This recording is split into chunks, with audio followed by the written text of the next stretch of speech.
ये rubber drum rubber है, अभी तो बाहर हैं, मगर अपेरेंटली जब आप इसको इसमें हब में रखते हो तो यहाँ गैप होता है, ये चीज़ें जो इसमें, ठीक है।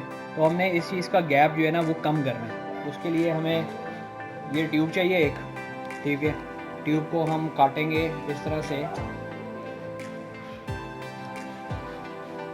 इसमें लंबी सी स्ट्रिप पे काट लेते हैं, ठीक है।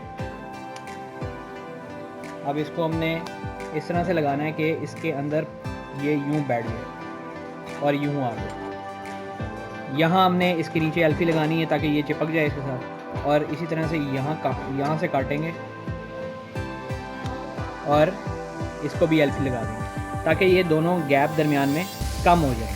इसी तरह से इसी तरह का 3 और काटो, इधर भी लगा लो, इधर भी लगा लो और इधर भी लगा लो, ठीक है। इससे जो बाइक की जो टायर की मूवमेंट है वो आपकी रिड्यूस हो जाएगी।